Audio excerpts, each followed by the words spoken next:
పుష్కలంగా లభించేటటువంటి ఆస్కారం ఉంటుంది. మరి అక్కడ కాదని పోలవరం దగ్గర కనుక ఈ లింకేజ్ పాయింట్ పెట్టుకున్నట్టయితే ఇప్పుడు నేను చెప్పినటువంటి ఈ ప్రాంతాలన్నిటికీ కూడా తరతరాలకు తీరని అన్యాయం జరుగుతుంది. కాబట్టి ఎట్టి పరిస్థితుల్లో గోదావరి నీళ్లను కృష్ణాకి, పెన్నాకి, కావేరికి అనుసంధానం చేసేటటువంటి ప్రాజెక్టు లింకేజ్ పాయింట్ తుపాకులగూడనే ఉండాలని చెప్పి తెలంగాణ ప్రజలందరి తరఫున కూడా నేను డిమాండ్ చేస్తా ఉన్నాను. అదేవిధంగా మరి ఇవాళ చంద్రబాబు నాయుడు గారు బీజేపీ గవర్నమెంట్లో ఎన్డీఏలో భాగస్వామ్యంగా ఉన్నారు కాబట్టి వారి యొక్క ప్రాబల్యాన్ని వాడి వారు చాలా తెలివిగా ఇది గోదావరి కృష్ణా లింకేజ్ అని చెప్పకుండా గోదావరి కావేరి, గోదావరి పెన్నా లింకేజ్ అని చెప్పి 60% నిధులు కేంద్ర ప్రభుత్వం నుండి తెచ్చుకుంటున్నారు. ఆయన చంద్రబాబు నాయుడు గారు వాళ్ళ ప్రాంతానికి లాభమయ్యే పనిచేస్తున్నారు. మన రేవంత్ రెడ్డి గారేమో ఫ్లైట్ మోడ్ సీఎంగా ఢిల్లీకి పోవడం రావడం తప్పితే కనీసం మరి కేంద్ర ప్రభుత్వం నుంచి ఎట్లా నిధులు చేపట్టాలి, ఎట్లా తీసుకురావాలి, ఎట్లా తుపాకులగూడెం దగ్గరికి మార్చుకోవాలి ఈ పాయింట్ అని మాట్లాడతలేరు. ఇంతవరకు ఉత్తమ్ కుమార్ రెడ్డి గారు 1-2 లెక్కలు రాసిండ్రు కానీ ఎందుకు రేవంత్ రెడ్డి గారు మాట్లాడతలేరు? వారికి ఉన్నటువంటి ప్రాబ్లం ఏంటిది? చంద్రబాబు నాయుడు గారితో వారికి ఉన్నటువంటి లాలూచి ఏంది ఖచ్చితంగా చెప్పాలని ఈ సందర్భంగా మేము డిమాండ్ చేస్తూ ఉన్నాం. మొన్న జూన్ 2 నాడు ప్రీ ఫీజిబిలిటీ రిపోర్ట్ అనేటటువంటిది ఆంధ్రప్రదేశ్ ప్రభుత్వం కేంద్రానికి ఇవ్వడం జరిగింది. దాన్ని కేంద్రం ఒప్పుకోవడం కూడా జరిగింది. ఆల్రెడీ మనకు నష్టం జరగడం ప్రారంభమైంది. అయినా కూడా మన రాష్ట్ర ముఖ్యమంత్రి స్పందించకపోవడం నిజంగా దుర్మార్గం. ఇది కేవలం తెలంగాణ ఆయన చేసేటటువంటి ద్రోహం తప్ప ఇంకోటి కాదని ఈ సందర్భంగా నేను తెలియజేస్తా ఉన్నాను. అదేవిధంగా చంద్రబాబు నాయుడు గారు మరి తెలంగాణలో కట్టేటటువంటి ప్రాజెక్టులకు వ్యతిరేకం కాదని ఆంధ్ర మంత్రివర్యులు రామానాయుడు గారు చెప్పడం జరిగింది. రామానాయుడు గారికి నేను ప్రత్యేకంగా గుర్తు చేస్తా ఉన్నాను.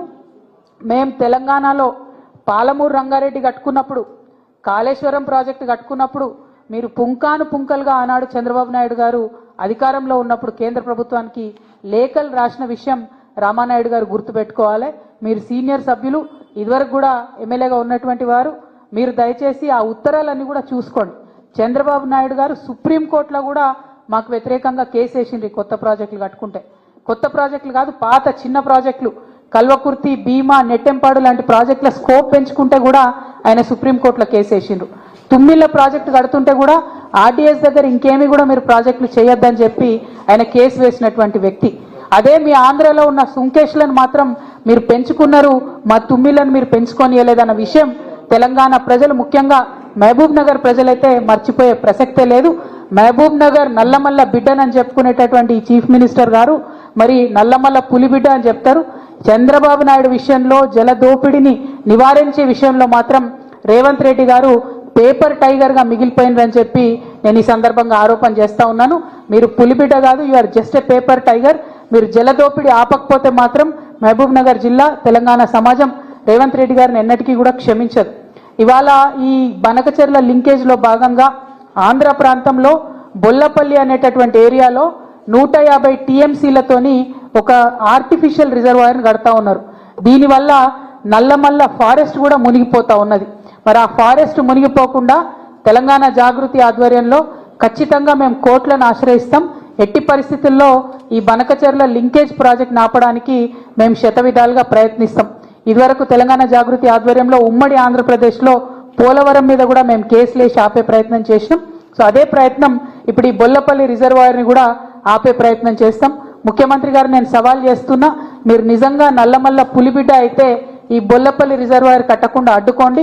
దానివల్ల నల్లమల్ల ఫారెస్ట్ కూడా మునిగిపోతా ఉన్నది. మరి ఈ ముఖ్యమంత్రి గారు ఢిల్లీకి వెళ్తున్నటువంటి సందర్భంలో వారు నేను ఇంకొక డిమాండ్ చేస్తా ఉన్నా, మీరు ఇన్నిసార్లు ఢిల్లీకి వచ్చిర్రు కానీ ఎప్పుడు కూడా నరేంద్ర మోడీ గారిని మీరు బీసీ బిల్లు గురించి అడగలేదు. మీరు రాహుల్ గాంధీ గారు చెప్పారు కాబట్టి నేను బీసీ బిల్లు పెట్టినా అన్నారు, రాహుల్ గాంధీ గారు చెప్పినారు కాబట్టి కులగన్న వేసినా అన్నారు. కానీ మీరెప్పుడు మనస్ఫూర్తిగా మాత్రం బీసీలకు మద్దతు ఇవ్వడం లేదు. ఆ విషయం మీ వైఖరితో స్పష్టమవుతున్నది.